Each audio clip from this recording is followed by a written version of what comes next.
We have to start from the beginning, so to say, for the audience who don't know you. David Icke, most people know you, but not everyone. And we have to, for starters, we need to talk about what you are associated most with. That is the reptilian agenda, and that we are divine beings, but we are manipulated from beings that are not from here, or what, and that they are actually the royal family, the British royal family is involved with reptilian beings. How does it work? Crikey, how long you got? It's something that I've been, well, researching is a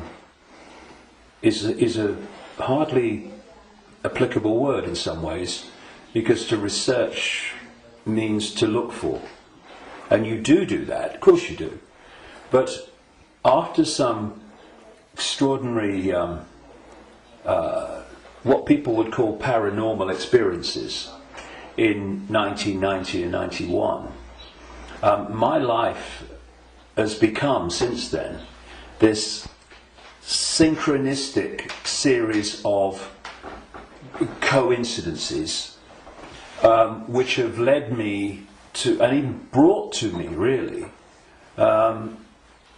people, personal experiences, documents, books, and all these different sources that have put information before me in a very coordinated way, like some hidden hand is passing information to you. And it's not just random information, it's information that very clearly, as it comes into my life, has a direction.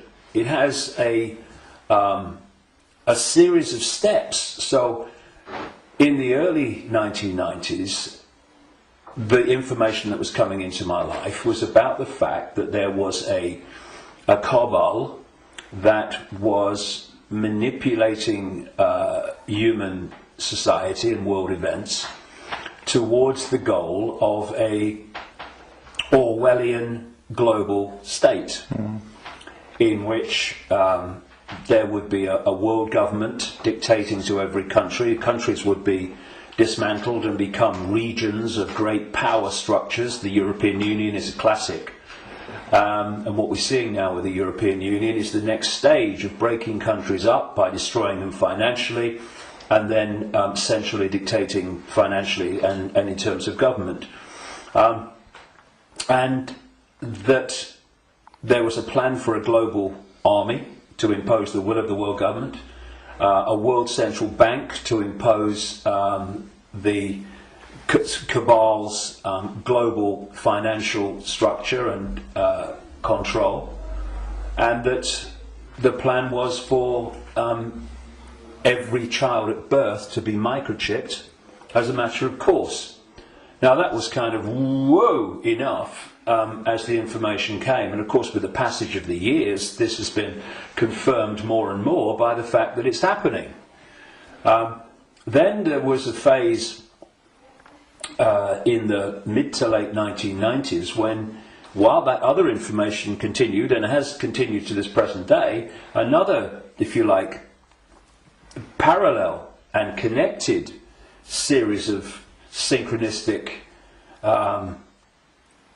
situations happened in my life which brought information to me, and this related to the fact that the network of families which go back to the ancient world that are behind this control system I've just described and its ambitions actually take a non-human form, a not just reptilian, though that seems to be the dominant one, but, and I moved on from that too and gone into other levels of it beyond that, but that there is a non-human force behind this attempt to lock down the world. And then from about 2002, 2003, right to the present day, all these continue. Once they come into my life, these different areas, they continue together. That's why I work 12, 15 hours a day, keeping up with it. But this third phase, from about 2000, 2003, was the most important. Because without this, you can't really understand the rest. And that was about the nature of reality, the illusory nature of what we call physical reality, the fact that solidity is delusional, and that we live in a holographic, illusory physical reality, which is only one level of many multi-levels of this reality, which operates on a waveform level, vibrational level, it operates on an electrical level, it operates on a digital level, and it operates on the holographic level, which we in the conscious mind perceive as the world. And to appreciate that when I look through my eyes, another illusion funnily enough, which is why when people have near-death experiences, they leave the body and they're looking down on the body with the eyes, but they're still seeing. So, I mean, the scale of illusion in our so-called physical experience is extraordinary. I mean, and we've not got to the bottom of it yet. But it is that when I look through my eyes, shall we say, that people think that they're seeing everything there is to see in the space that I'm looking at. No, they're not. They're seeing a tiny band of frequency called visible light, which is so tiny it is ludicrous. And the rest of what exists in this universe, and even mainstream science would say this, although it's Stone Age science I would suggest, but even it sees this, that the overwhelming vast majority of what exists in this universe, in energy, matter, mass, whatever you want to call it, its different forms, we cannot see. And therefore, we are living, if you like, in like a holographic television channel. So, all I'm seeing now as I look here is this tiny frequency range called visible light. Channel 1. Yeah, but all the other levels of reality also share the same space as the one that we're experiencing. And, you know, we've got digital television coming in now and all that stuff, but if you take the analog version of television, radio too, they are sharing the same space without interfering with each other, because they're on different frequencies. And thus, interpenetrating this reality that we experience with a conscious mind, it are all the other realities where very, very different worlds are manifest, and with very different what we call laws of physics. And so it's from these frequencies that are very, very close to this one that we use the term with radio and television where interference takes place. And if you have two radio stations that are well away from each other in the frequency band, then they don't interfere with each other. One's not aware of the other one. But you get two frequencies that are close, and it might be dominated by one, but there's interference from the other. Why? Because the frequencies are very close. Well, these manipulating entities, forces, shall we say, operate from a frequency band that's very close to this one, but not this one. So we might not see them, but they might be here. Well, let's give an example. You'll see stories of UFOs appearing out of nowhere and disappearing into nowhere. You'll hear stories about people saying this entity appeared out of nowhere and disappeared into nowhere. Well, they haven't disappeared. And they haven't appeared out of nowhere. What they've done is they've entered the frequency band that we can decode, the visible light frequency band that I'm talking about, and when it enters that, we start decoding that information because it's now in our ability to do that. And as we start decoding it, bang, to the observer, it appears that it's just come out of nowhere. And then it leaves that frequency range, and to the observer, it's disappeared into nowhere. It hasn't. It's just left that band that we can decode, which is tiny. And so, when I find this particularly compelling when I go around different ancient beliefs and explanations of what's happening, and you find that although they're using different names, they're telling the same story. For instance, there was a group of people, or shall we say a belief system, which goes back hundreds of years and has become known as Gnostic. This was the belief system of people that ran the great library of Alexandria, with Hypatia, who was slaughtered by a mob inspired by the Roman Church, because that library carried information and knowledge that would have, as it circulated, demolished the Roman Church's version of everything. And it was challenging the Roman Church version of everything. And what's interesting is whenever you come across the Gnostics' belief system expressing itself, you see it's followed by slaughter, suppression, and the destruction of that knowledge. So the Cathars in southern France were Gnostics in terms of their belief system. We'll go into what that belief system is in a second. And so, again, in went the church, and all these, people that kill for the church, and they destroyed the Cathars. It's, I think, 1244 was the last stand to the mountain fortress at Montségur in southern France, in the foothills of the Pyrenees. And again, it's not just we slaughter them, but we destroy their knowledge. But a fantastic thing happened in 1945 when a sealed jar of Gnostic writings, quite considerable writings, was found by a peasant in Egypt in 1945. And they describe much of the Gnostic belief system. Now, key in my interest, one of the things, of course, as a quick aside, they were telling a very different version of the Christian story. And we might get into that because it's relevant. But the key thing for me was that around a fifth of these texts were about a phenomenon they called the Archons. And the Archons, these Gnostics said, were a manipulative force that operated outside of human sight, that was basically, as we would call it, an energetic form rather than what we would call a physical form, though it could manifest as physical form through holographic projections and stuff.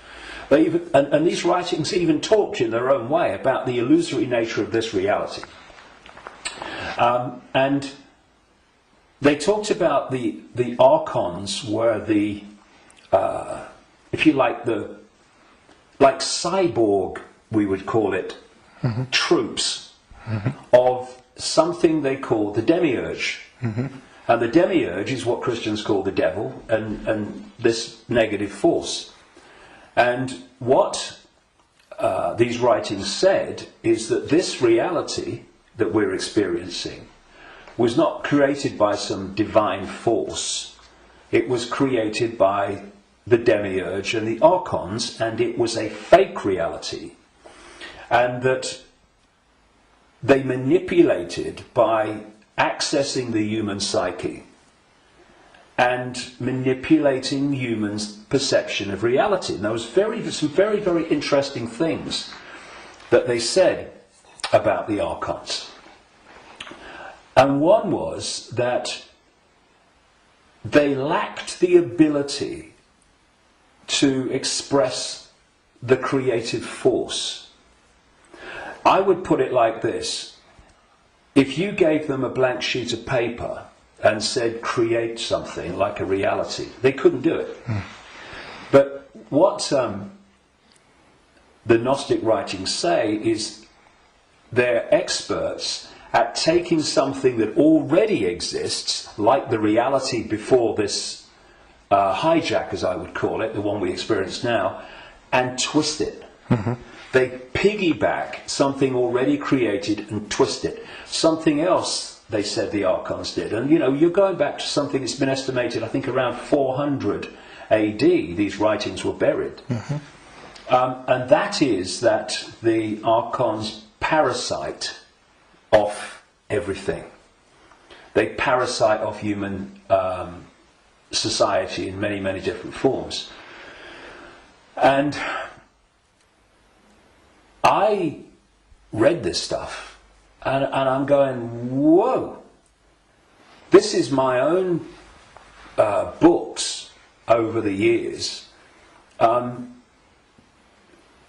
in a jar in Egypt.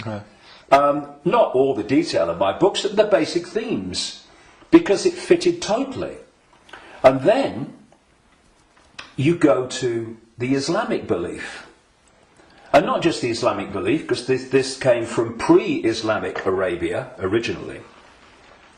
And that is the very considerable focus in Islam on energetic beings they call the jinn. And when you look at the jinn and you look at what the Gnostics said about the Archons, hallelujah, hello, they're the same thing. And then you go around other cultures and you see the same recurring theme. And so when you look then at human society,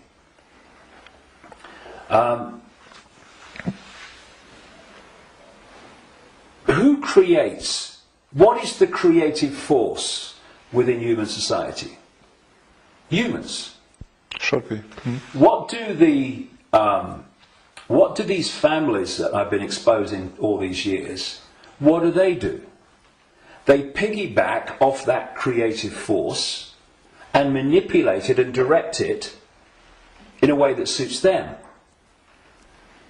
What do these network of families also do? They parasite off human effort, human labour, human energy, human creativity. The banking system, I rest my case. What is the global banking system except a structure totally focused on parasiting the energy and off the efforts of the human population? What is taxation in the way that it is today? It is parasiting of human efforts and human creativity. So what I also found interesting is that the Archons are described as we would say like cyborgs. They almost like they're computer-like, and they serve this force they call the demiurge.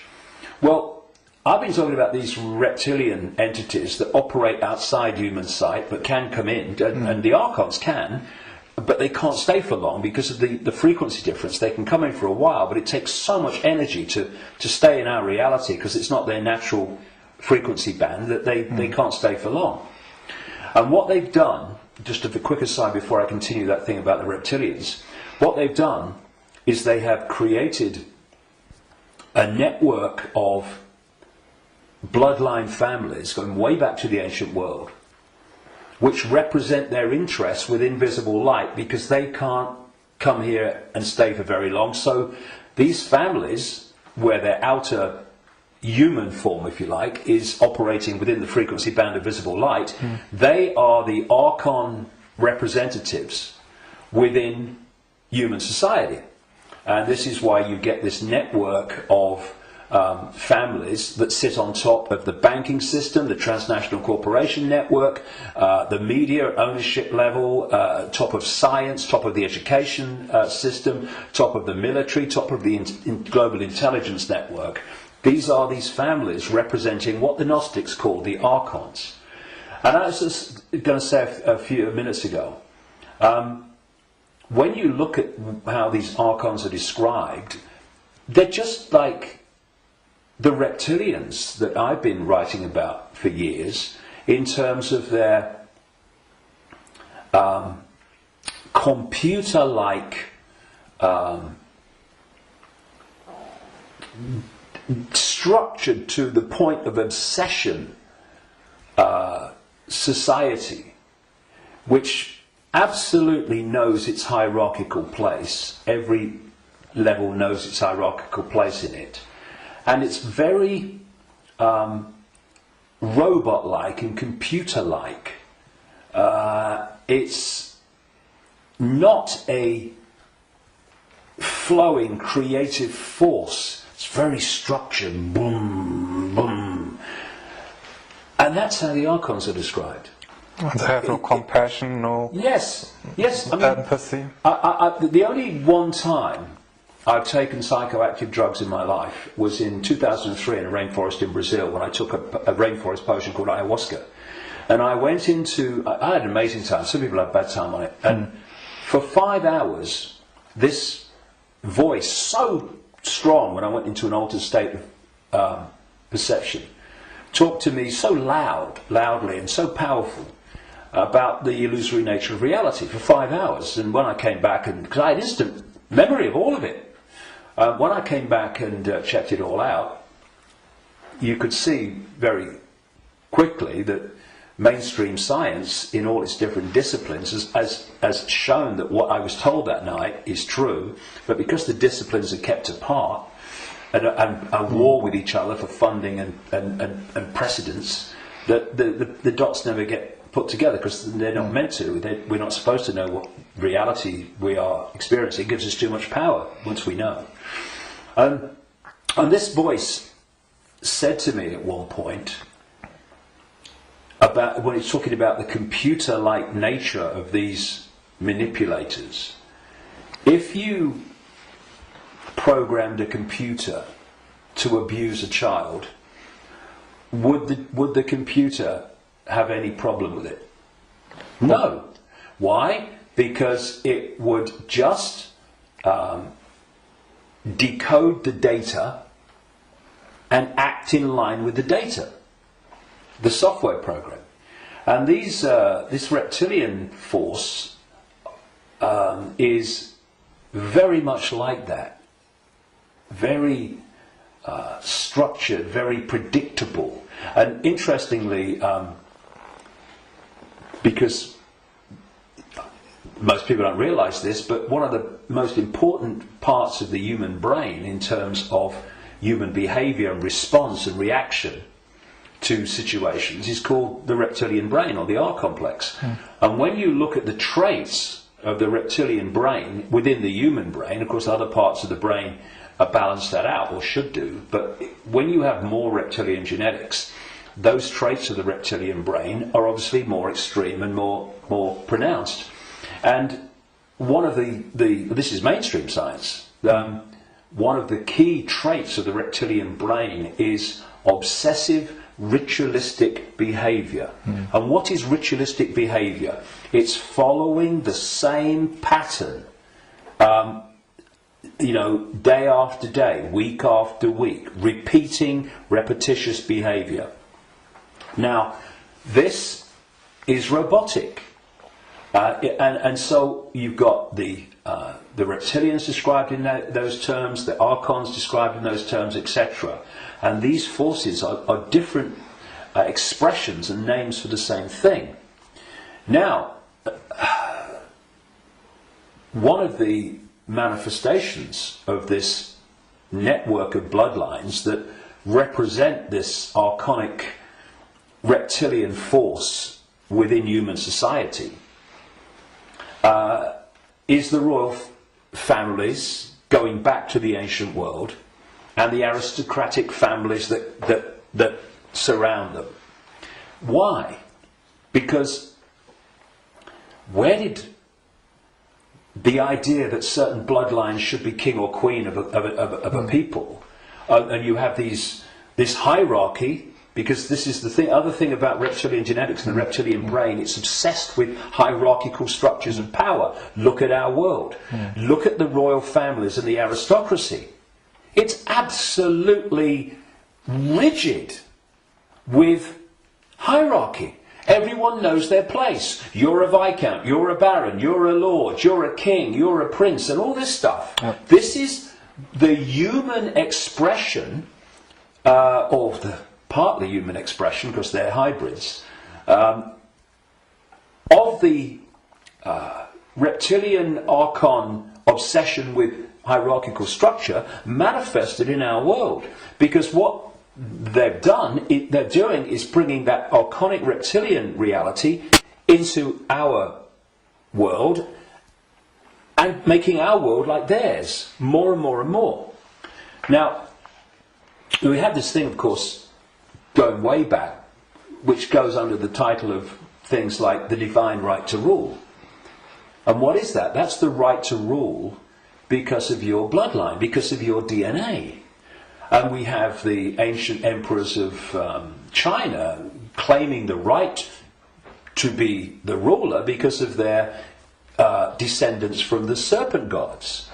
And the association between the serpent and the snake with royalty and royal families and royal bloodlines, just follow it back. And so you look at these royal bloodlines that have come through, because what happened is that there came a time when the human population started to reject overt, in-your-face dictatorship from royal bloodline. And that you had that move where this force, not entirely, not least in Britain, moved into what I call the dark suit professions of banking and business and all the rest of it, and politics, and have gone on manipulating from that point of view. But some of them survived, like the British royal family. Now, if you want to see a group of people that are so obsessed to the extreme, not just with hierarchy, but my goodness me, they are. The whole British class system, as they call it, is based on, obviously, hierarchy, which is based on the head of state being the Queen. But you want to see a group of people who are obsessed with ritualistic behaviour. Look at the royal family. She goes to the same palace at Christmas. She goes to the same palace in the summer. She goes to the same palace in the spring, and so on. And if you look at the royal year, it's ritualistic. It's a hamster's wheel, repeating. And then, and we've seen in the week that we're talking, 60 years, the Queen Elizabeth, 60th year on the throne, the Diamond Jubilee. It's really been in our face in the last few days, and I've watched as much as I can because I wanted to follow the ritual. But, you know, Britain is famous for what is called pomp and ceremony. You know, the guards in red jackets and black hats, you know, like, you know, need a haircut, marching up, changing of the guard, and then you've got people in breeches and all this stuff. It's unbelievable. But it's not pomp and ceremony. It is ritual. Repeating ritual. So if, you know, I'm saying, and I've said for years and years and years, I've been saying it this week as this is unfolded, that the British royal family, and the royal families of Europe too, but the British royal family is an expression of this hybrid bloodline which represents these other dimensional forces within human society. And I've described how these other dimensional forces operate, their mentality, how they structured. And you look at the British royal family alone, and it's absolutely a mirror of the very traits that the Gnostics, etc., have spoken of in terms of this archonic other dimensional force. So, you know, it's very challenging, obviously, for people that have not researched this and not been through the experiences that I've been through in terms of things that I've seen and things that I've experienced and things that I've read and researched. And also because from cradle to grave we are given a certain version of reality. Boom! You know, education system, peer pressure, media, all the way through, to actually go, and encompass the possibility of what I'm saying. But you know, it's like Gandhi said, even if you're in a minority of one, and I'm not anymore, far from it, but even if you're in a minority of one, the truth is still the truth. And it doesn't become an untruth because people can't find the capacity to see it's possible. It's just, you know, people say, that's impossible, that can't be done, that's crazy. But what are they doing? They're just looking at something from a certain point of observation. And if their point of observation has been just to take in the programming that's imposed upon us from the first moment we become conscious in this reality, then they'll see it in a certain way and they'll say that's crazy. But if you spend 22 years researching it, you're looking at it from a completely different point of observation, and to you it's blatantly bloody obvious. And it's bringing those two points of view together that's the challenge, because what is happening in the world and what's behind what is happening in the world is so massively different, fundamentally almost indescribably different to what we're told is happening, that's the chasm that is probably more than anything else the greatest defence vehicle that this conspiracy has. It is so extraordinary that people think it's not possible, and anyone that talks about it must be crazy. But it is changing. All right. On the other hand, I just wanted to ask that people waking up and people are coming to your lectures now to the thousands, and you have full halls, and you want to do a big event in the Wembley arena with probably thousands of people. So it's important, if you know all these things, that they're pretty frightening, that we are being manipulated for thousands of years. On the other hand, we are divine consciousness, you said, and we just have to change our perception. What can we do now that we know that we are being manipulated? How do we get out of it, and can we get out of it? Well, you have to go deep in the rabbit hole for this, and of course you're constantly going deeper or trying to go deeper, but see, there are many aspects to this. When again you scan the ancient world, including texts that came through to be things like Genesis and the Bible, there is another common theme, and that is that there was an interbreeding.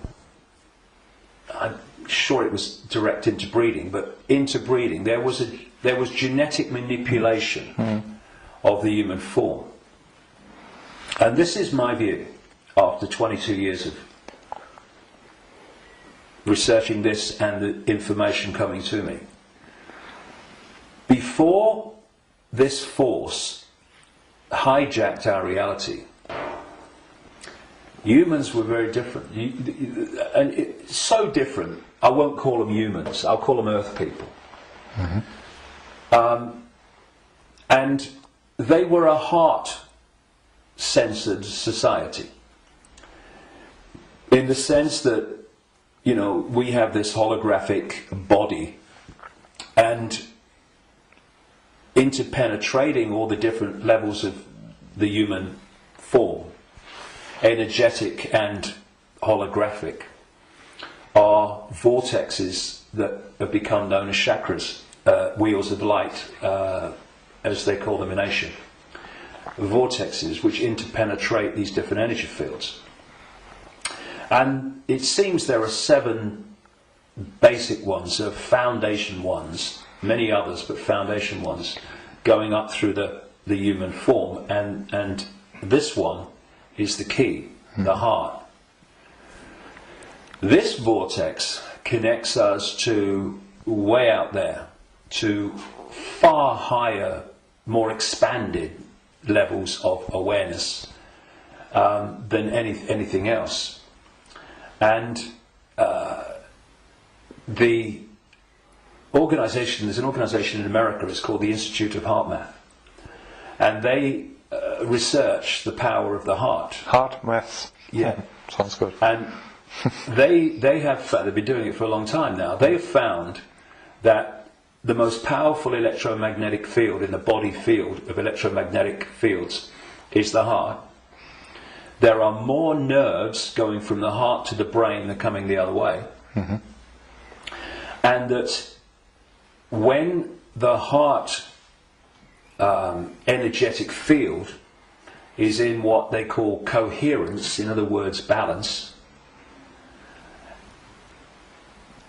and connects in coherence with the central nervous system and the brain, that trinity, if you like, when it comes into harmony, takes the person into a much higher level of awareness and consciousness. Mm-hmm.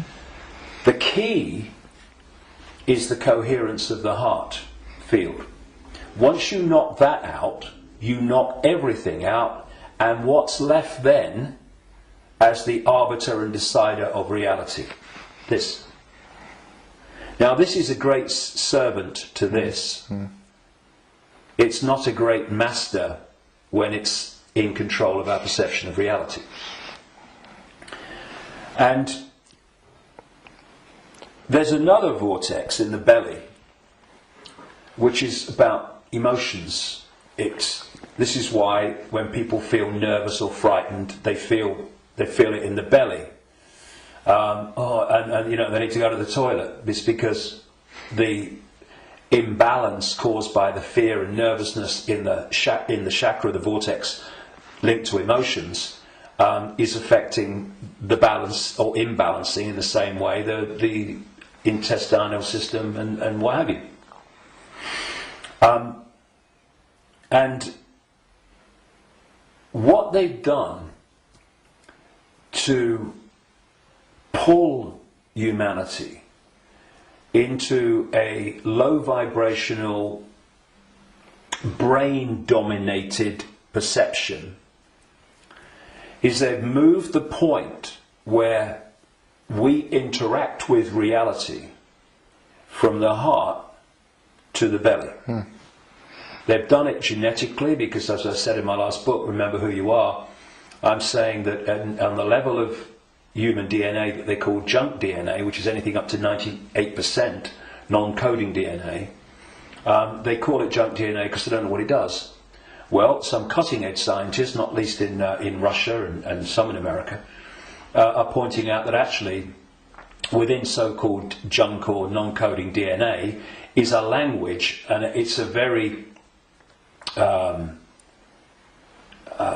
it's a language that you can see and you can uncover, and it operates very much like human language. It has many of very closely the traits of how human language is sequenced. This is how this language, as they call it, within so-called junk DNA is sequenced. And they're talking about the fact that the human language, which is what? Vibrational fields. That's what it is. We hear the words, but only when the brain decodes them. Mm. What's passing between me and you now is not the words and what people are hearing. What's passing between me and everybody is not words. It's a vibrational information field generated by my vocal cords. Mm-hmm.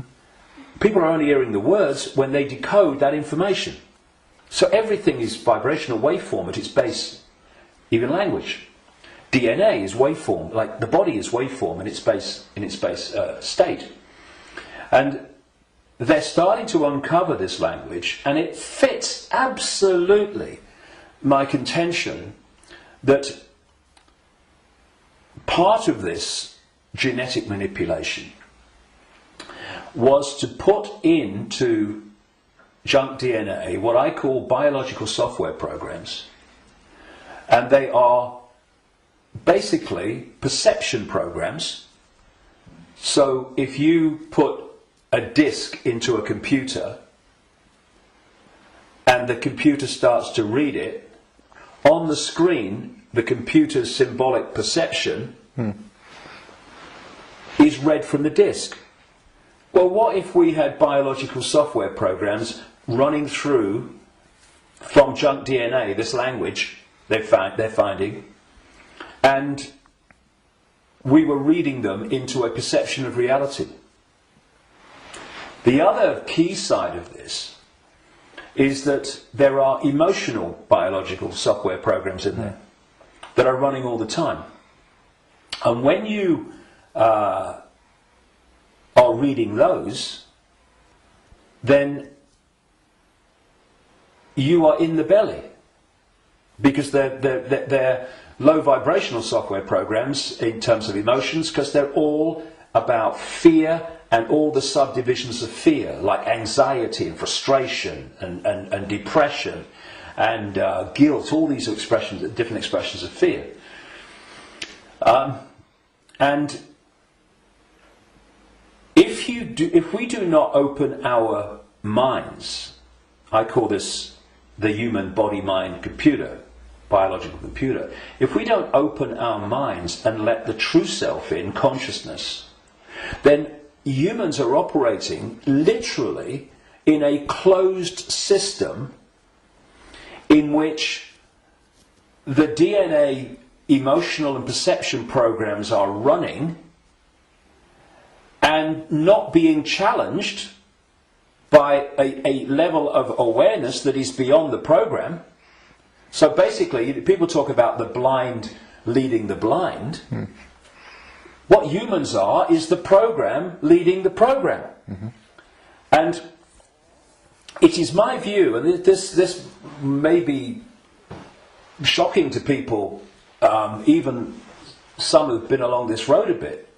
It's my view, after 22 years of putting this together, that the vast majority, at least, of humans have been going through entire lifetimes without having a single original thought or emotional response. Now, when you've got psychologists, I mean, Carl Jung, the Swiss psychiatrist, talked about this, but others too.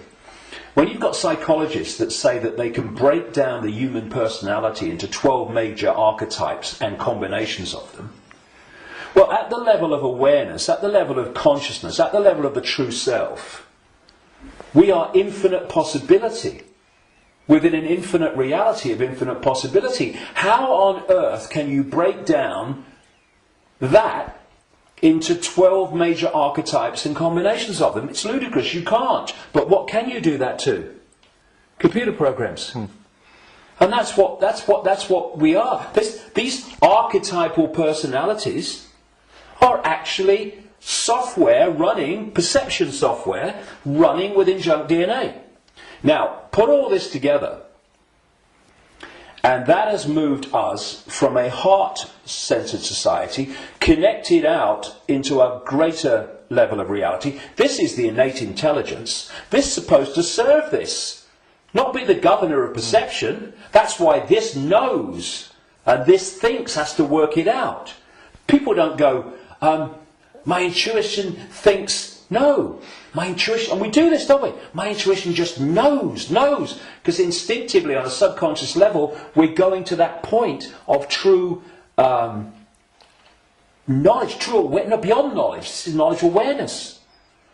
But what's happened is our point of interacting has gone from the heart-centered society, and if you're coming from this, and this innate awareness, this innate knowing, this innate understanding that everything is connected to everything else, then you manifest from that a completely different society to the one that we have. What's the one that we have? They've moved it into the belly. Humans now, gold. I've got a cough. It's not the cough that carries you off. It's the coughing that carries you off it. Now, they've moved it into a belly society. Where does human response come from, overwhelmingly, to events that we face? The emotions. It's an emotional response. It's an emotional reaction. It's not a heart reaction, overwhelmingly, though of course it does happen. it's an emotional reaction. You know, this mass manipulation technique that I called a long time ago problem reaction solution, where they create the problem covertly, tell the people through an unquestioning mainstream media the version of the problem they want people to believe, and then they get the reaction from the people, do something, something must be done, and then they who have covertly created the problem got that reaction, do something, then at stage 3 openly offer the solution to the problems that they have created, which gives them the excuse to change society and advance the agenda that they're following. Now, it's not problem, go into the heart, look at it from the innate intelligence of the heart. It's not even problem, have a think about it, do a bit of research, see what you think. It's problem, reaction, solution. It's the manipulation of an emotional response, an emotional reaction. And what they're doing all the time is manipulating an emotional response to get support or to justify what they're doing. So, for instance, they'll tell you that Gaddafi was killing his own people and what have you, because they're looking for an emotional response. Oh no, we've got to stop him killing his own people. What they don't tell you, of course, is that the rebels were actually put in there, funded and armed by the NATO alliance to cause the problem. And then when Gaddafi's troops start reacting to what they're doing, shooting back at being shot at, then suddenly, oh, look, Gaddafi's killing his own people. Reaction, oh yeah, we've got to stop it. So this is happening all the time. You know, 9/11, ooh, that was, look at 9/11. And those horrific pictures and the towers coming down. Did that take us to here? No, it took people here. And from this gut, what would you say? Gut reaction. You know how many? People say, "What does your heart tell you? What does your heart tell you?" Right? But how many times, instead of going, "What does your heart tell you?" what do we say? "What does your gut tell you?" Emotional response, emotional reaction. And so what they've done is moved us. Not all of us, not everybody, but the vast majority. They've moved them from the heart, high vibration, which they can't touch. Yeah. If we're in the heart, we're untouchable. It's like Radio 1 trying to impact on Radio 2. Can't be done. They're terrified of us going into the heart because it's over.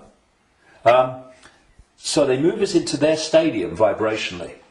Because not only do they manipulate human response through emotion, they feed off human low vibrational emotional energy. They've turned us into their energy source, because they're an energetic source basically at their core. Well, we all are, but they're much more energetic than we are, because we're much more aware of the holographic, the so-called physical. And so when we eat food, we think we're eating physical food. There is no physical. We're eating holographic food. But the foundation of that food, which we decode into some kind of illusory solidity, is actually a waveform information field. All that these entities do is they feed, they get their energy source, not from a sandwich and a cup of tea, but directly, energetically. They absorb energy in its waveform. And so when we generate low vibrational human emotion, that emotion is resonating within the frequency. That's why we can't see it. We can feel emotion, but we can't see it. Because it's vibrating within another frequency band beyond visible light. And that's the frequency band that these Archons, Reptilians, overwhelmingly operate in. So every time we generate fear and all its offshoots, we're feeding them energetically. So you get a war, a 9/11, a global war, and you get an economic crisis where parents now in Greece are giving their children away or selling their children because they can't afford to feed them. Can you imagine in that one incident with one set of parents how much is generated here emotionally from the horrific? I can't even think about it. Imagine what it must be like. And that's just two parents. You get that operating. Look at the world. Look at the world every day. All over the world, in all its different expressions, how emotional energy is being generated and produced by the circumstances that society has been structured to create. It's an orgy of energetic vampiring. And so, when Morpheus in the Matrix held up a battery and said, the Matrix is a computer-generated dream world made to turn humans into one of these, that is a profound truth. Because that's what we've become. Not so much batteries, though that was a good symbol, but actually generators, power stations, generating this energy. So we have this situation, if we bring these strands together at this point, in my contention, that these perception programs are running through junk DNA, and the emotional software programs, biological software programs, are running through non-coding junk DNA. And as those programs are running, and as society is structured so that it generates situations, in computer terms, data, that trigger those programs and bring them to the surface where they're more impacting upon our behaviour and responses, you are locking humanity into this closed system where the program programs the program, and you're also pulling people from the heart, high vibration, down into low vibrational belly emotional vortex, which is pulling humanity into the predator's vibrational stadium, and in doing so they are able to trawl and vampire the energy that emotional state and response is constantly generating. Now, I've talked for a long time from your question, what can we do? Because that background, I suggest, was fundamentally necessary. So what do we do? What can we do? It might sound trite and all the rest of it. I mean, because what we've got to do, of course, is we've got to stockpile weapons. We've got to create human armies to fight against them, and we've basically got to try to do all the things to them that they do to us, right? And where does that take us? First of all, it makes us them. And secondly, if we go down that road, will do what? Will produce more and more and more of this low vibrational emotional energy in the hatred and in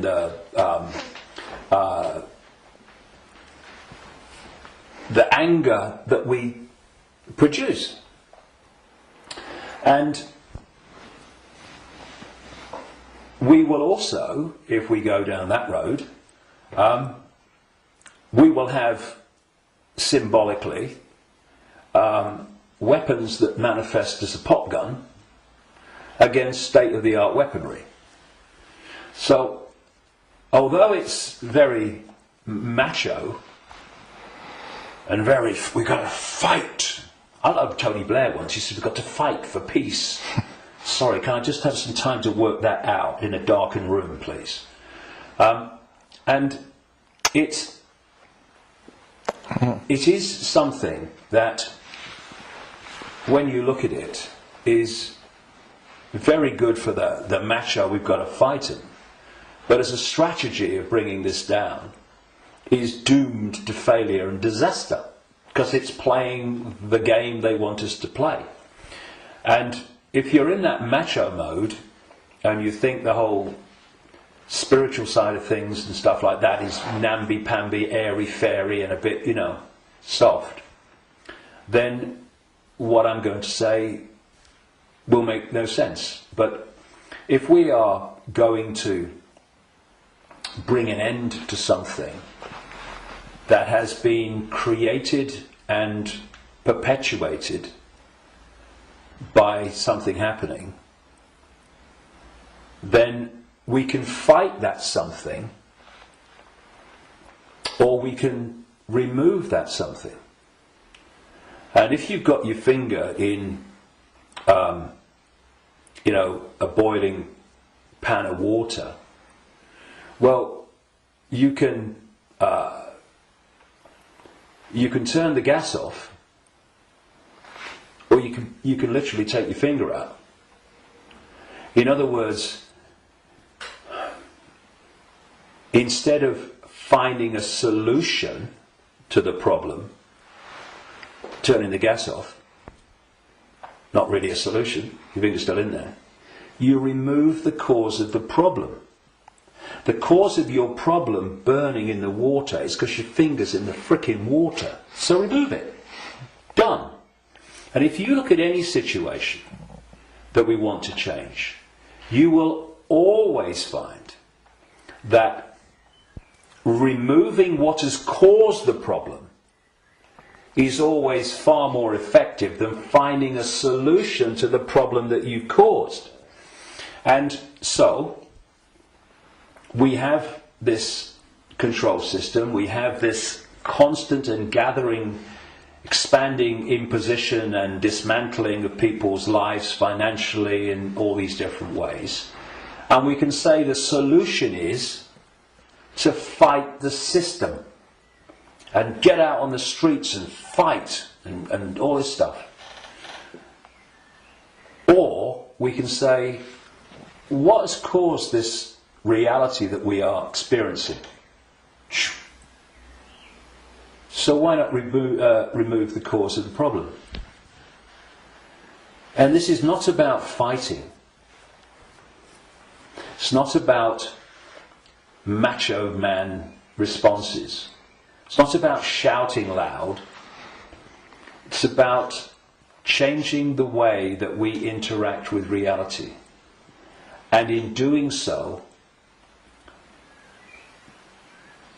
stepping out of the influence of the programs that have been running human perception and emotional response throughout known human history, and are creating the world that we live in. Because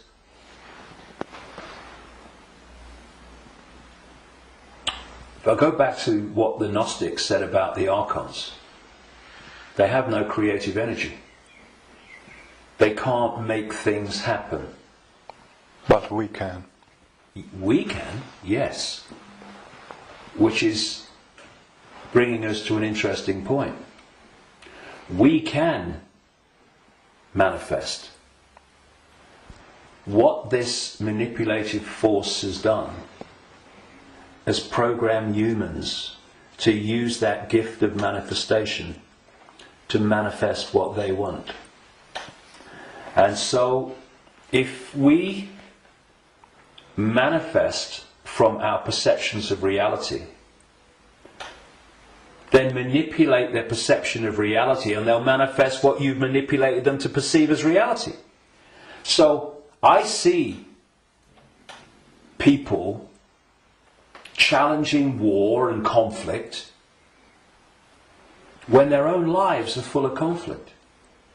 Now, we live in a holographic reality at this conscious mind level, and there's a very unique and fascinating trait and characteristic of holograms and holographic reality. Every part of the whole is a smaller version of the whole.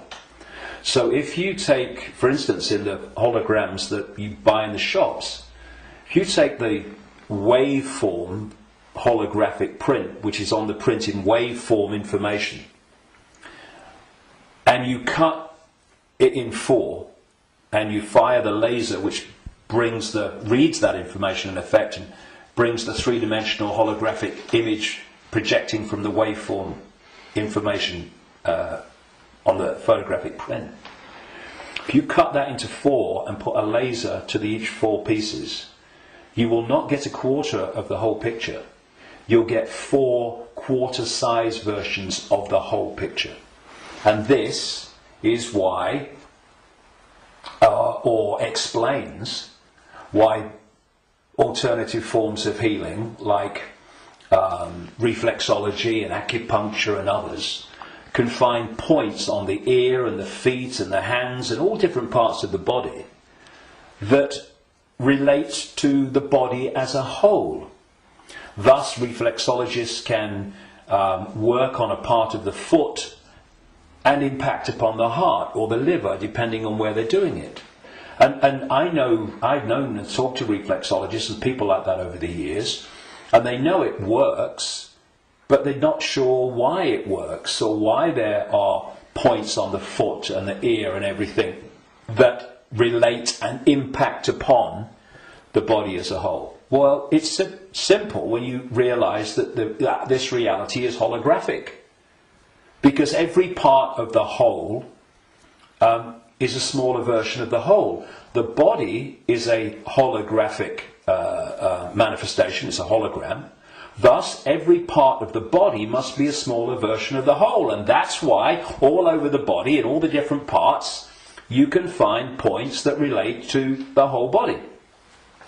In the same way, if we have conflict in our own lives on a so-called individual level, and this is going on all over the world in all these different societies, and it is,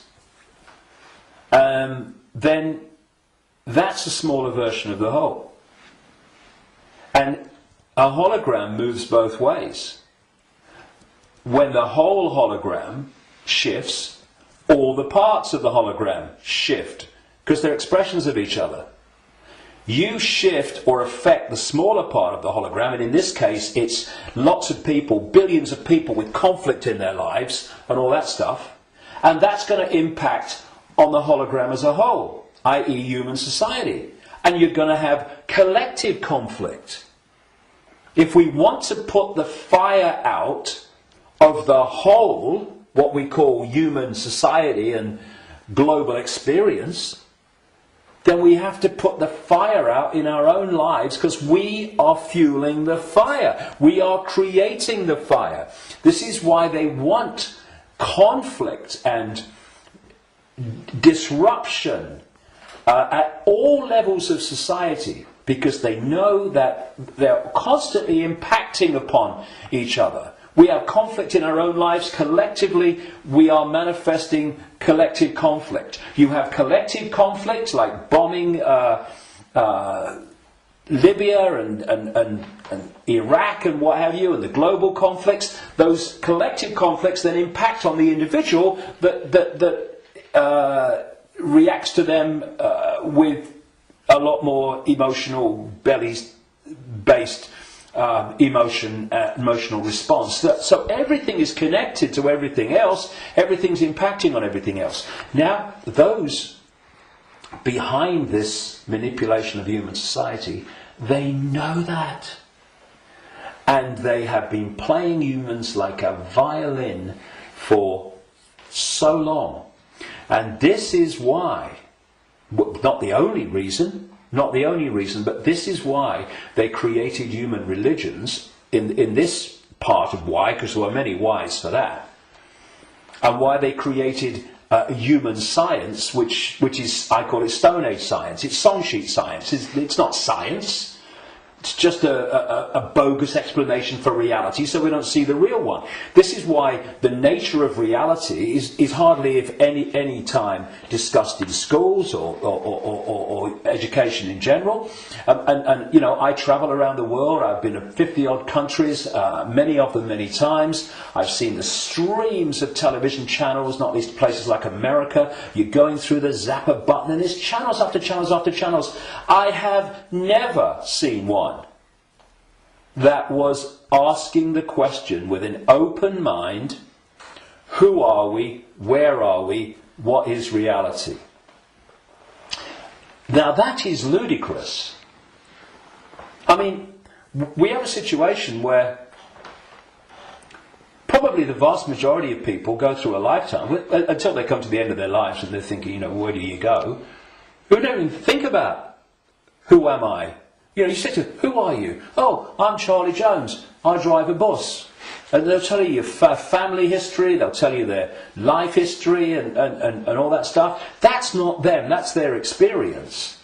And human self-identity identifies who we are, self, with our experience, with our name, with our job. Who are you? I'm a banker. No, that's your experience, it's not who you are. And so when you lose touch with who you are, and you lose connection to the true self beyond the program, then what's left is for the program to run and dominate our sense of reality. Our sense of reality becomes our point of observation by which we judge everything, and the emotional reaction from which our judgment and response to events comes. And it's a closed, ever repeating cycle. And unless we break it, then this will go on. And we break it by moving our point of attention, the point at which we interact with the world, from there to here. And I had some amazing experiences in Peru in 1991. Amazing experiences which changed my life and all the rest of it. And I went back to Peru with a group of people from all over the world in April 2012.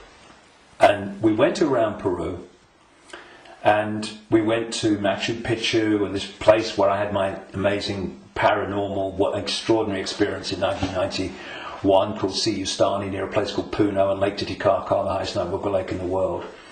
And this group, all of us, were going around these places, and what these places were heart places. Mm-hmm. When you went there, you interacted with them from here. And the behaviour of the group and the demeanour of the group was laughter and joy and happiness. Then there was one day, and this really, I've been aware of all this for a long time, but you know what it's like. Sometimes you have an experience and it goes bang in your face. And there was one day towards the end of the trip where we went to a place called Tiwanaku, just over the border in Bolivia. It's an ancient site, very famous ancient site if you look at the history and accounts of South America. And if anyone thinks that human awareness, human emotion, human demeanour does not impact upon the energy field that we're all interacting with, they should cross the border between Peru and Bolivia at this place where we did. You walked across a bridge across a river, and one side was Peru and the other side was Bolivia. So once you crossed into Bolivia, woo, doom, you're right? back. So it took ages to get through the border guards, just for a tourist group who's going to be in the country for about 3 hours. They'd all just come back from a hospital, apparently, where they'd had a sense of humour bypass. And we headed to this Tiwanaku, going through in a 40-minute drive through a police checkpoint and a military checkpoint. If anyone says that he's predicting that Bolivia is going to be a police state, well, you're too late, mate. Anyway, we get there, and it was horrible, Tiwanaku. It was big time here, right? And I felt this in many places around the world, and they've all been connected to human sacrifice and rituals involving these entities operating in other other levels of reality, but interacting with this one. This is what satanic rituals are.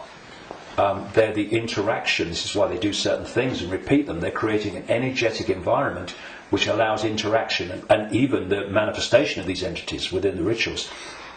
This is what sacrificing to the gods was all about in the ancient world. Because when you sacrifice someone, the people doing the sacrifice, they drink the blood and eat the flesh, which is what this whole Roman Catholic thing is really about. Drinking the blood of Jesus and eating the flesh, that's just a mild bloody cover for what goes on in the background. But on the other levels of reality, while this is going on, these entities, perceived as the gods, are feeding off the terror of the victim. Right? This is sacrifice to the gods. Anyway, we get to Kiwanaku, and it was that kind of energy. Ooh. But what I noticed was the demeanour of the group changed. People weren't happy. They were not in a good space. And there was this lovely guy, Mark, who's a lovely Irish guy. And the change in the behaviour of the group was so pronounced that on the way back, which we got back into Peru, where everyone started getting a bit happy again,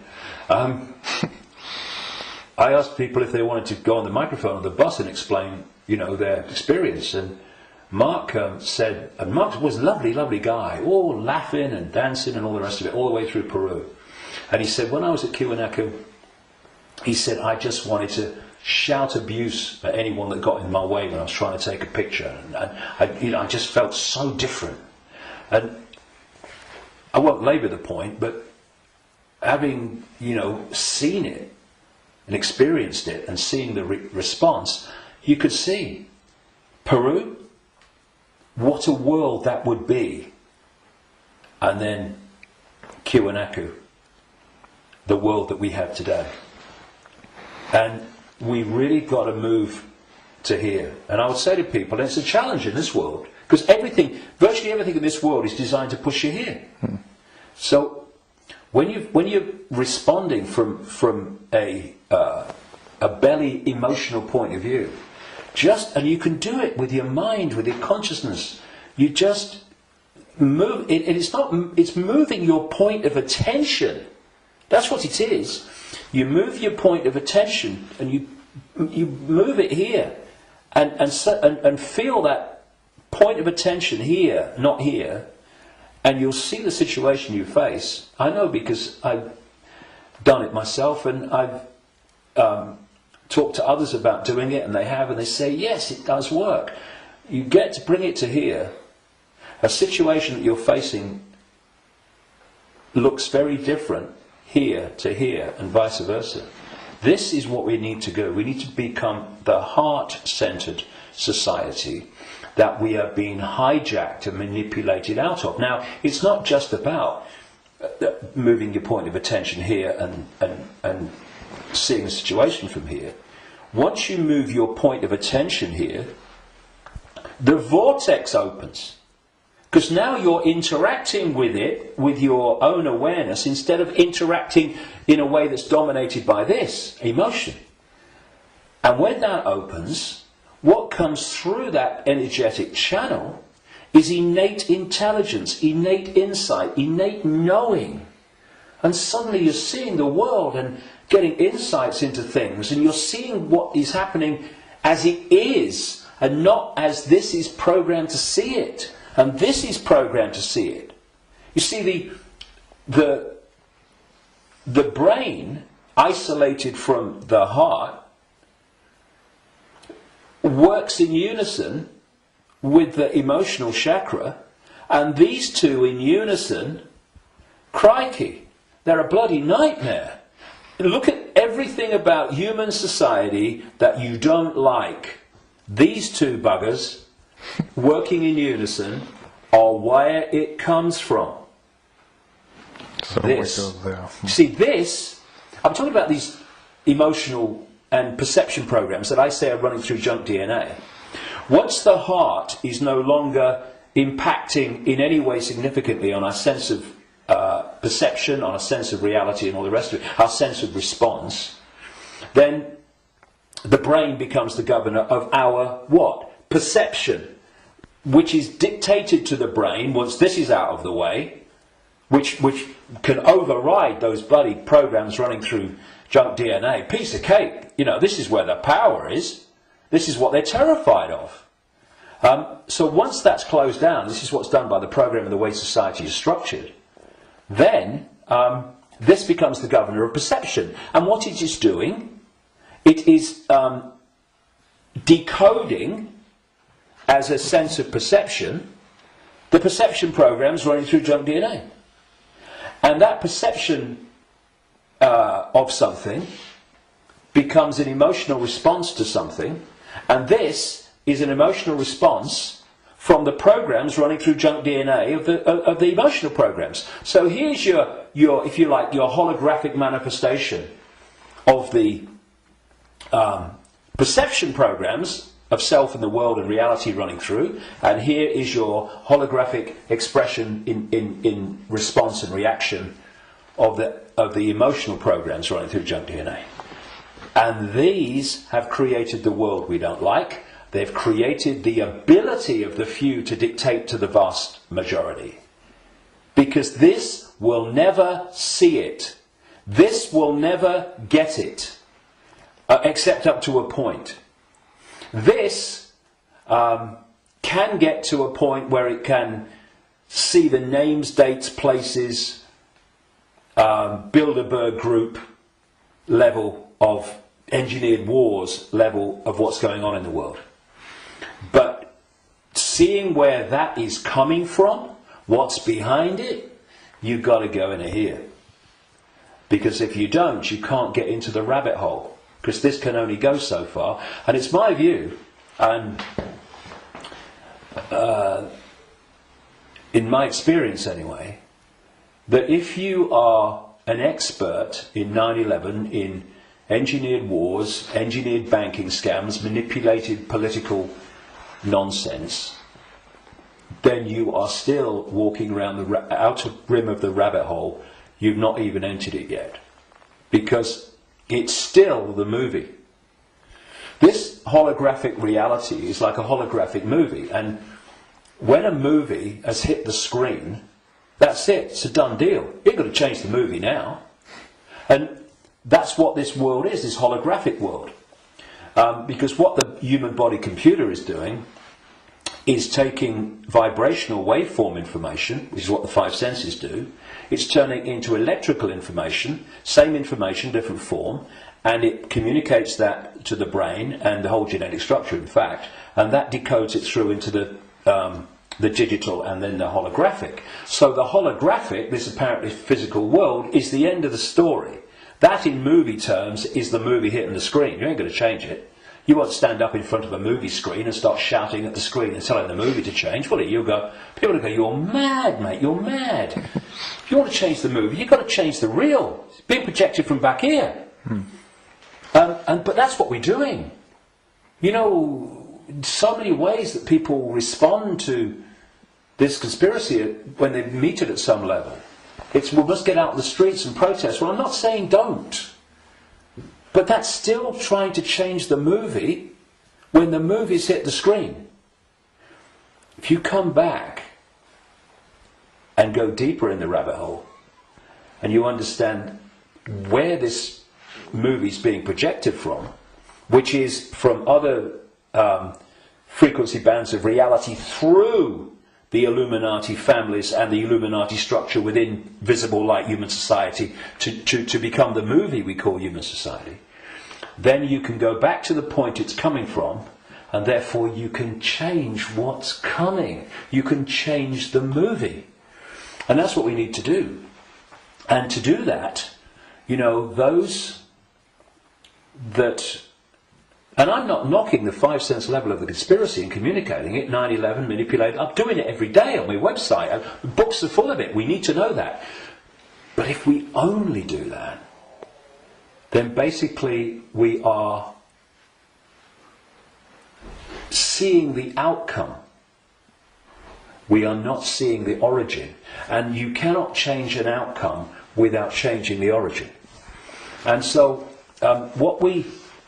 when I look at so much conspiracy research, good luck to them. You know, everybody that comes and does this, hallelujah to you. good on you. But there comes a point where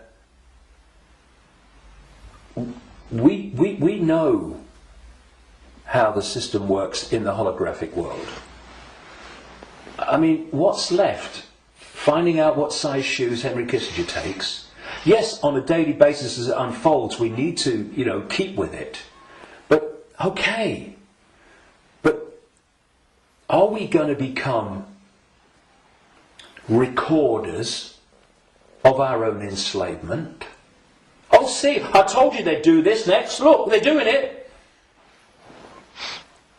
If we do that, we've moved from not knowing that the prison's being built around us to seeing the prison being built around us. But there's a common theme between the two of them. The prison's being built around us. And that's fine if people want to do that only. I'm not saying don't do it, but to do it only and ignore where it's coming from, therefore the solution or the removing the cause of the problem.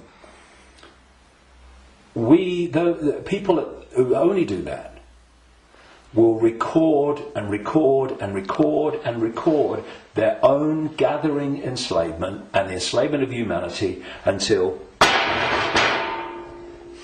we wake up. Would you come with me, sir?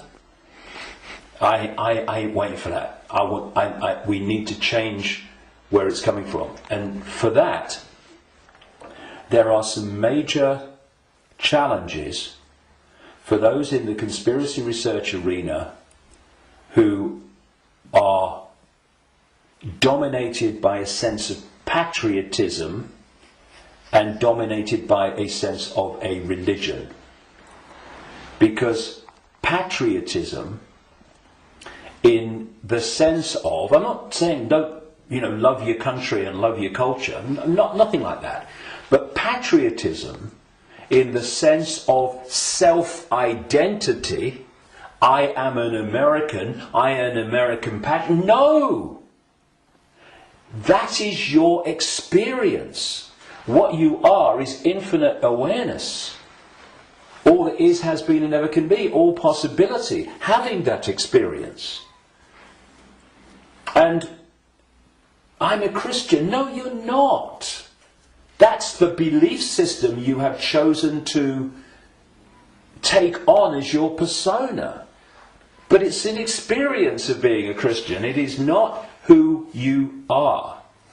And if you self-identify with being a Christian or being a Jew or being a Muslim or being a Hindu, again you are in a self-identity which is self-identifying with something that's not you, and also, and this is in terms of getting to the origin, it means that you are not going to go, I've come across this all the time, me. I mean, I'm the guy that people in mainstream society, they see conspiracy researchers of the five sense nature as extreme and crazy. A lot of them see me as extreme and crazy. Because if you think that all you need to know about life and reality is between the covers of two covers of a book, written by who knows when, and who knows what circumstances, the Quran and the Bible and all the rest of it, then and what that tells you are, reality is, and how it all works, you ain't even gonna begin to go down the rabbit hole into the areas that we need to understand.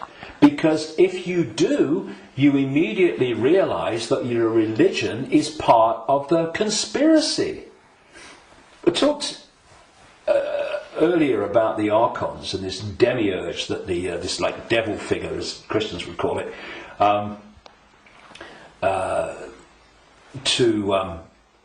that the Gnostics talked about in their texts. Well, that demiurge and those Archons, those jinn and whatever you want to call it, those reptilians and all the different facets, They are the force that the major religions worship as God. Yeah. It is the Islamic God, it is the Christian God. Well, I'm being controversial now, aren't I? I have been known to. I don't care. I want the truth, not the popularity contest victory. It's the God of Islam, it's the God of Christianity, it's the God of Judaism. Yahweh, that's the demiurge, that's this fake manipulator of creation that the Gnostics talked about. So we've got this situation. Please tell me it's not true. I'm afraid it is. But it doesn't have to be. We just change it.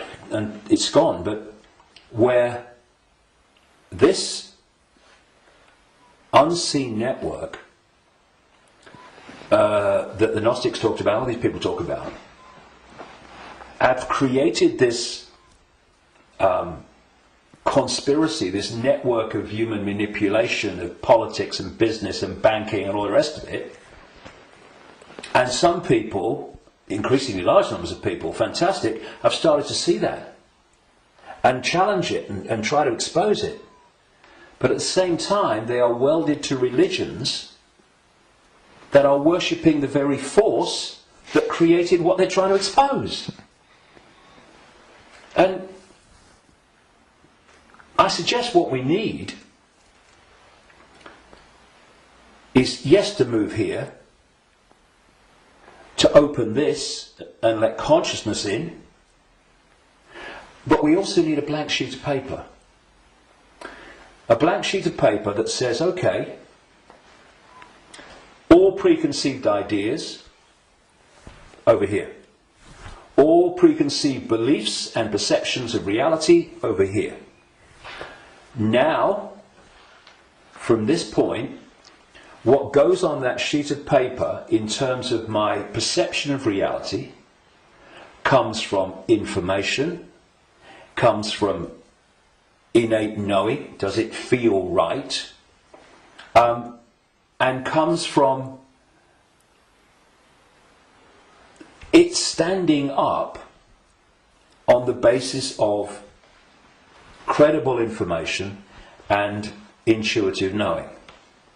Now, some of these preconceived beliefs, they might be able to be put back. Maybe, I don't think many will. I don't think any will, really, but they can be.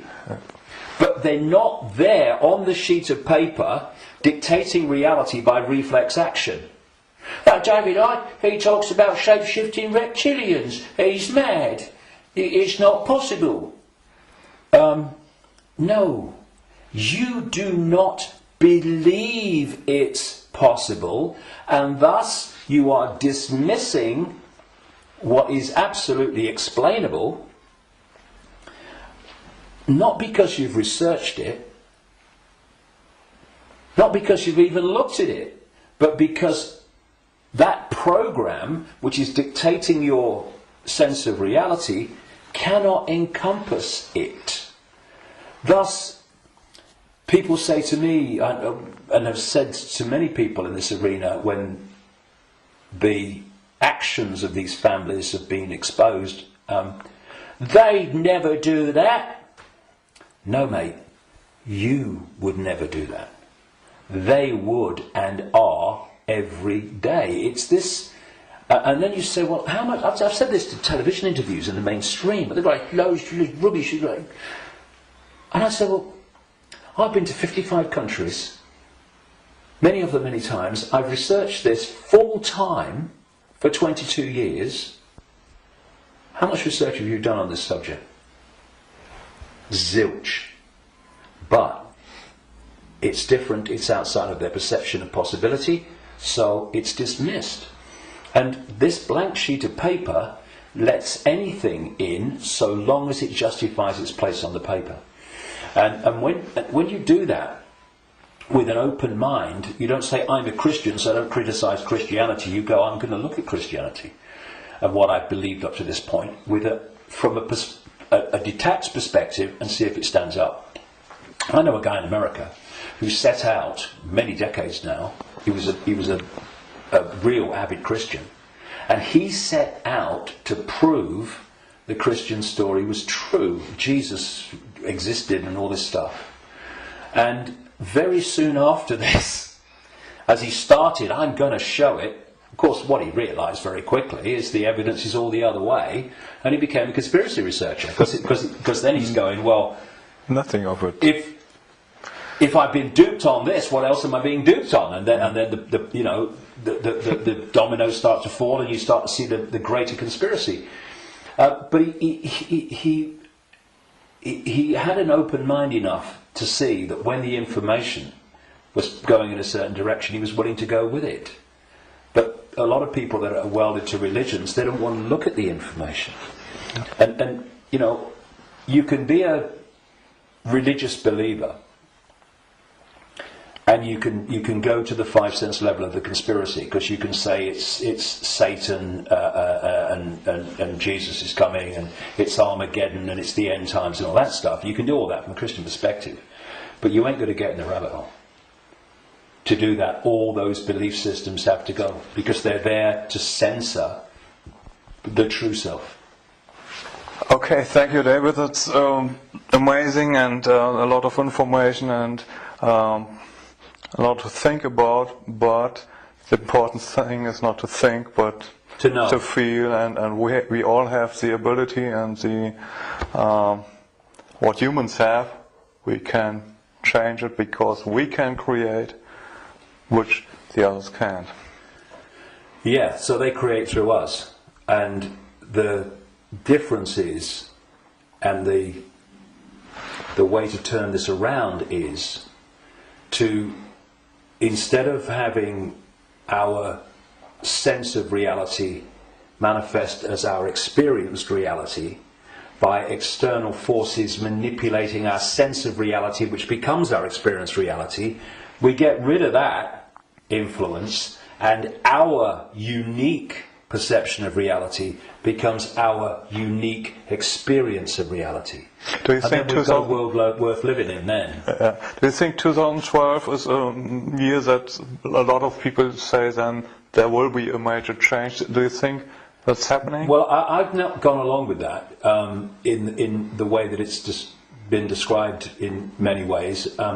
I came across a theme almost immediately after my initial stirring awake in 1990, in the spring, when I went to a psychic because I felt this presence around me all the time, and I wanted to know what it was. I didn't tell her, but just she would pick it up, and bingo, lots of things happened. So, I was going to go out on a world stage and reveal great secrets, and there's this shadow across the world had to be lifted, I had to be told all that stuff. From that very earliest time, there was this theme that there was a vibrational change, which I would see now as a waveform information change, that was going to have many effects, but two major ones. One, it would awaken vast numbers of people eventually to another perception of self in the world and reality. The less closed-minded would be affected first, but eventually people at that time who were absolutely in the bubble, in the box, would be affected. Well, it's happening. Quite demonstrably, it's happening. And the other effect, major effect of this vibrational change, which way back in 1990 I gave the title The Truth Vibrations because of this, these changes that we was going to bring, was going to be that this vibrational change would bring to the surface all that had been hidden so people could see it. Well, you look about people waking up to another version of reality and self and the world in vast numbers in 1990. You look at all that's been hidden coming to the surface in 1990. What? Look at it in 2012. It's incredible. It's happening, right? But this truth vibrations that I was, as I called it, was going to be something that would get more and more powerful and more influential. And the significance the greater significance for me of 2012 is that it's not 2011, but it's not 2013 either.